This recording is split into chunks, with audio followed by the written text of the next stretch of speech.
Salut à tous, Arnaud pour Geek & Vaps. Donc aujourd'hui, first look du ProVaри 3 de chez ProVap.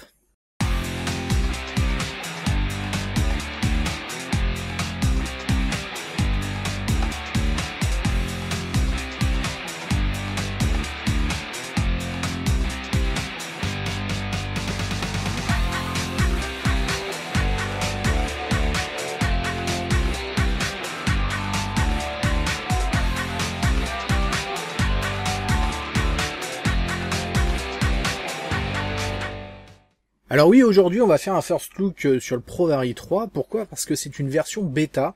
Il n'est pas encore sorti, même s'il y en a eu quelques-uns à vendre. Mais c'est un produit qui va encore évoluer légèrement. Il y aura des changements. Changements qu'on ne connaît pas tous. Mais on sait qu'il va y avoir des changements. Donc ce que je vais vous présenter, c'est vraiment un avant-goût du ProVari 3, de ce que va être le ProVari 3 final. Sachant que il peut y avoir plus ou moins de modifications pour la version finale. On fera une review complète de la version finale quand il sortira. Donc le ProVari 3 ou P3 comme on l'appelle déjà, comme noté sur le mode, est un mode électro bien sûr, avec beaucoup d'évolutions et de changements par rapport à la version 2.5 qui est la version actuelle en vente. Concrètement, qu'est-ce qu'on va y retrouver?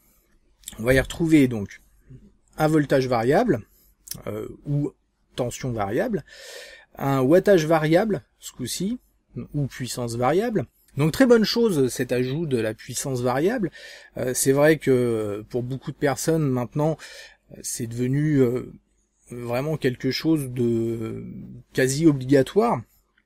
ProVari était uniquement en tension variable jusqu'à présent. Par contre, c'est très bien d'avoir laissé la tension variable, parce que ceux qui ont l'habitude de régler leur voltage et pas leur wattage, c'est vrai qu'ils pourront continuer à le faire. Donc je préfère avoir la possibilité de faire les deux. On va pouvoir utiliser 3 types de batteries avec notre P3, puisqu'il y a un système d'extend tube qui nous permet en fait de choisir comme on veut. Donc 18 350, 18 490 ou 18 500 et 18 650. Donc très bonne chose. Tout est fourni dans la boîte. Donc ça c'est vraiment un plus, on n'a plus besoin d'acheter des extends plus ou moins chers. Autre chose aussi, l'utilisation des batteries maintenant n'est plus limitée aux AW IMR, les rouges, comme ça là. Maintenant le nouveau ProVari va accepter différents types de batteries. Alors bien sûr, ne mettez pas n'importe quoi pour autant, prenez des batteries de qualité, restez sur de l'IMR, ou des choses comme ça, enfin, pas n'importe quelle batterie. Celui-ci me vient de la boutique Bocaninda. Un grand merci à Patrick et surtout à Jackie qui s'est sacrifié et qui m'a laissé le modèle qui lui était destiné. Donc gros bisous à toi. On va regarder rapidement de plus près. Alors, encore une fois, ça va pas être une review complète à fond, mais on va regarder très rapidement le mode de plus près bien sûr et les menus. Voilà, donc notre mode se présente dans une boîte. Alors les ProVari maintenant sont fournis aussi dans ce type de boîte. Avant il n'y avait rien du tout. Avec une clé USB, donc cette clé USB, vous avez le manuel en PDF, multilangue, le français sera présent, traduit par Jean-Philippe. On a bien sûr notre P3 et un extend supplémentaire. Voilà le bestiau, donc là il est en configuration 18500 avec un extend. On a sur le côté, donc P3 ProVari 3, on a une sorte de losange. Alors ce losange là, il sera absent de la version définitive, on le sait déjà. On a P3, comme ça, gravé ici, des belles gravures. Un finish un peu comme les anciens ProVari. Un écran, toujours aussi bien intégré avec la vitre courbée. Le switch qui reste identique, version actuelle, et qui le restera a priori. Le top cap qui lui du coup est plat ce coup-ci avec marqué ProVap Made in USA, avec un sacré truc là sur le top cap. Alors vous allez voir, il y a plusieurs parties. On va avoir une première bague qu'on va pouvoir dévisser. Voilà. Donc cette bague va pouvoir être remplacée par d'autres bagues. On sait déjà qu'il va y avoir un finish pour avoir une connectique égaux. On peut aussi imaginer, puisqu'on est en 23 mm au niveau du mode, comme l'ancien, une réduction vers du 22 mm. Une autre insert, donc c'est l'insert 510, Celle-ci va pouvoir être remplacée aussi par une connexion Ego par exemple. On a pin de connexion, alors pas sur ressort, mais ajustable, c'est-à-dire que votre Atto va pouvoir venir repousser légèrement la connexion pour être bien flush. Un pas de vis interne aussi qui va nous permettre d'avoir des futurs Atto spécial Provari type hybride. On a le bottom cap classique avec le ressort. On retrouve avec même un design légèrement différent, on retrouve vraiment le bottom cap des Provari actuels. La première extend que je vais retirer, donc un tube, franchement tout simple, et la deuxième. Donc vous avez deux extends qui font la même dimension, juste on en a un avec une sorte de rainure. On va faire un petit comparatif de taille par rapport à l'ancien Provari. En 18-350, vous voyez on est à peu près dans les mêmes dimensions, donc ça vous donne une idée. Il était déjà en 23 mm d'ailleurs, au niveau diamètre, hauteur identique, donc on va voir la même chose que sur vos anciens Provari. Chose très sympa, rétrocompatibilité avec les anciennes extends de Provari V2.5. Vous voyez là j'utilise l'extend 18500 et ça fonctionne sans aucun problème. On peut utiliser aussi par exemple j'ai le Twin de chez Atmystic, idem il va fonctionner sans problème. Donc là comme je le disais on va pouvoir mettre d'autres types de batteries, par exemple une VTC5. Et ben ça va rentrer sans aucun problème, donc en configuration 18650. Bon là ça nous fait un mode relativement long, bien sûr, et ça fonctionne. Quand on va mettre la batterie, on va avoir l'écran qui va s'allumer automatiquement, toc, avec ProVap. Donc vraiment sympa. Et on a en parallèle une sorte de petit light show lumineux sur le switch, donc qui va faire défiler différentes couleurs. Et ça c'est une nouveauté aussi, c'est qu'on va pouvoir choisir la couleur de la LED via menu et plus directement à l'achat comme l'ancienne version.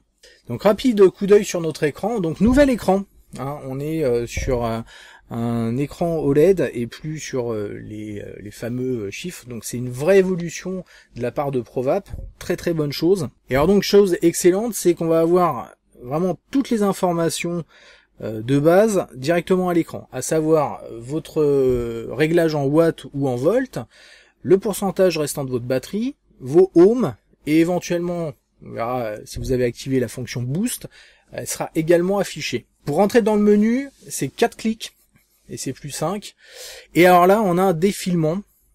Alors c'est un défilement automatique. C'est vraiment très très spécial. Faut vraiment s'y faire. Je sais pas si ça va évoluer dans le temps, mais c'est assez déconcertant au début. Donc vous cliquez 3 fois et vous avez donc votre menu, pof, et il va falloir recliquer au bon moment pour pouvoir choisir ce que vous voulez. On va pouvoir donc augmenter bien sûr notre réglage. Donc c'est le premier avec un défilement. Donc là je suis en watts par exemple. Si j'attends, ça va passer en volts. Et si je clique, on va pouvoir régler les volts. Et après, on a d'autres informations comme la batterie, bon ça on l'a déjà sur l'écran de base, les ohms, de manière précise, le IQ. Le IQ, c'est une sorte d'indice d'efficacité entre la batterie que vous avez, l'atomiseur, la connectique, etc. Donc c'est un calcul, c'est une nouveauté aussi, on en reparlera un peu plus tard. Donc on va pouvoir monter nos watts jusqu'à 20 watts. Alors 20 watts, c'est pas mal, mais ça pourrait être mieux quand même. Je trouve que c'est un petit peu limite par rapport à ce qui se fait actuellement. Mais bon. Et descendre à 3 watts. Pour ce qui est des volts, on va pouvoir régler de 2,9 volts à 6 volts. Ce qui est pas énorme. On a une limitation à 5 ampères. Donc encore une fois, il joue essentiellement sur la sécurité, plus que sur la puissance à outrance. Donc on a la même chose vers le bas bien sûr, on va pouvoir baisser, bon, sachant que ça tourne en rond, ça c'est comme d'habitude. On a un on-off, donc on va pouvoir éteindre le mode. Alors l'éteindre c'est plutôt couper le switch et pas réellement l'écran, quand vous recliquez ça va fonctionner. Le menu suivant est un menu où vous allez pouvoir sauvegarder vos réglages. Donc ça c'est vraiment très bien, vous pouvez avoir jusqu'à 5 sauvegardes différentes, et donc ça va sauvegarder vraiment tout, c'est-à-dire le boost qu'on verra après, la luminosité de l'écran, la couleur du switch, la puissance réglée ou la tension, etc. On a également dans ce menu info. Alors info, ça va vous donner la version du firmware, numéro de série et d'éventuels codes erreurs. Mais bon, alors ça, est-ce que c'est que pour la bêta? Est-ce que à voir. Ensuite, on a un menu étendu en quelque sorte qui est le set, donc pour les settings, où on va pouvoir donc dans un premier temps sauvegarder. Donc sauvegarder les réglages. Donc on va pouvoir sélectionner une sauvegarde des réglages actuels qui sont sur votre P3. Et ensuite, on va avoir différents réglages qui vont être, par exemple, pour l'écran. Donc l'écran, vous allez avoir la vitesse de défilement qui peut aller jusqu'à 5, donc ça peut être assez rapide, le fameux défilement automatique. On va avoir également la possibilité de régler l'intensité lumineuse, la possibilité de régler entre gaucher ou droitier. On va pouvoir inverser l'écran. Ça, c'est une très très bonne chose. On l'avait déjà vu d'ailleurs sur le quantique. Le délai également aussi où reste allumé notre écran. On a le réglage de la LED, donc les différentes couleurs. Vraiment pas mal de choix. C'est vraiment très très sympa. On peut choisir bien sûr qu'elle ne s'allume pas hein, pour économiser la batterie par exemple. Hein. Et enfin la fonction boost. Donc cette fonction boost est vraiment très intéressante. C'est une fonction qui va vous permettre d'envoyer plus pendant fraction de seconde pour chauffer plus rapidement le coil et du coup à atteindre une température optimum plus rapidement. Après, on va revenir très rapidement au réglage que vous avez choisi.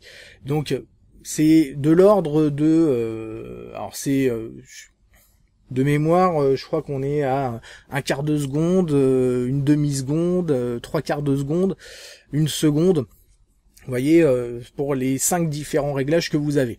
Donc, vous voyez le petit montage avec un Eviva qui est en 23 mm, donc du coup on a un finish vraiment très bien. Même avec un Atto 22, hein, ça choque pas spécialement. Hein. Pour les possesseurs d'un Pipeline Pro, alors là c'est un pipeline en 18500 avec l'extend, donc on est sur des 18650 en très compact. Comparé au ProVarii, donc là en version 18650 pas compact, effectivement il y a une bonne différence de taille. Hein. Voilà pour ce petit tour rapide. Donc qu'est-ce que ça donne dans les faits? Bah écoutez, ça fonctionne très bien pour le moment. Hein. C'est très réactif. Hein, c'est quelque chose qui était déjà présent sur le premier ProVarii. La fonction boost est là pour donner quelque chose de encore plus réactif. Donc on a une chauffe rapide, on a quelque chose qui est vraiment punchy, vraiment très agréable. Voilà, là par exemple, bah, on a le Swiper.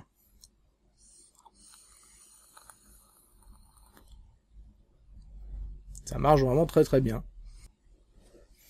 On retrouve une partie des sensations du ProVarii 2.5 en main. On n'a pas tout à fait la même gravure, mais on a le même revêtement, hein, clairement.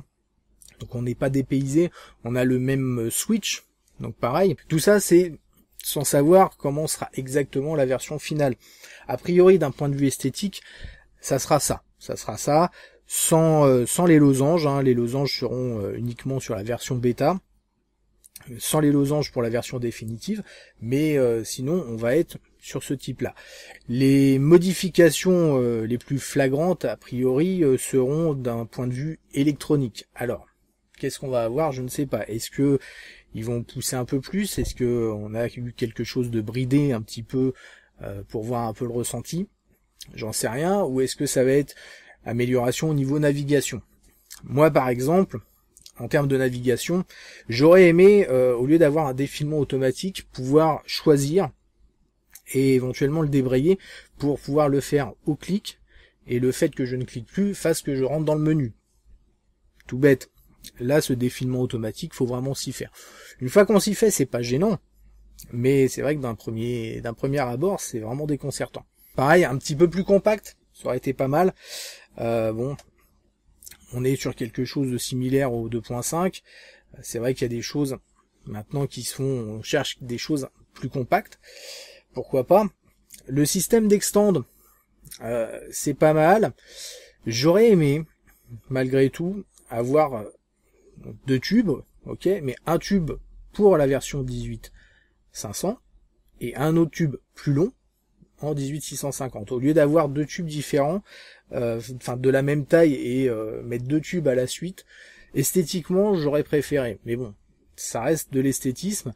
Je pense qu'on va avoir très certainement, si Provap ne le fait pas, en option par exemple, on va avoir certainement des modeurs, des choses qui vont proposer des extends différents. Donc c'est pas spécialement un souci. Puis comme je disais, quelques watts en plus auraient été pas mal. 20 watts, c'est vrai, ça fonctionne la plupart du temps. Moi sur beaucoup d'atos, je vais pas jusqu'à 20 watts, c'est vrai, mais par rapport à ce qui se fait actuellement, pousser à 25-30 watts, ça aurait été pas mal. Pour le reste, on retrouve du Provap, hein, on retrouve du Provari là-dedans, c'est clair. On aime ou on n'aime pas, mais on sent la solidité. Je pense qu'on va avoir quelque chose qui va être très certainement aussi fiable que le Provari 2.5, qui est clairement à l'heure actuelle le mode électro le plus fiable du marché. C'est clair que ça bouge pas. On peut comparer avec n'importe quel autre mode électro. Je précise, les mechas c'est une autre histoire. Voilà, ça tient pas aussi bien qu'un Provari. J'espère que le P3, ça sera toujours la même chose. En tout cas, le principe de fabrication reste identique. On a de l'acier, c'est du costaud, donc il n'y a pas de raison que ça bouge. L'électronique, etc. est mis un peu de la même manière, donc la fiabilité normalement sera là aussi. La connexion semble solide aussi, c'est important, solide, mais on peut l'ajuster, on n'est plus obligé d'avoir un ato avec un espace, etc. Donc ça c'est une vraie évolution, espérons que ça tienne dans le temps, à voir ce que ça donnera aussi sur la version finale, mais c'est vraiment quelque chose de bien, et tout ce système de top cap avec les différentes rondelles promet pas mal d'évolutions. On sait qu'il y a des atos, des tanks qui sont prévus spécialement pour le P3 avec cette fameuse connexion hybride. Donc on peut avoir vraiment quelque chose de nickel. Voilà pour ce petit tour d'horizon, ce petit first look. Moi je suis très content de ce qu'ils ont fait. Franchement, on était beaucoup à l'attendre bien sûr. Voilà. Très très bonne chose, à voir ce que va donner la version finale. J'espère qu'il y aura quelques améliorations dans le bon sens pour avoir quelque chose d'encore plus abouti. En termes de prix, on ne sait pas exactement. Là, il y a eu des ventes concernant la version bêta qui était de l'ordre de 225 €. Donc a priori, ça devrait certainement être dans ces eaux-là. À voir, pas encore les tarifs. Voilà, on se retrouve très rapidement pour de nouvelles aventures. Merci d'avoir regardé cette vidéo. N'oubliez pas de signer le manifeste de la vie et de participer à l'opération Bullbox si vous en avez la possibilité. Et une très bonne vape à tous.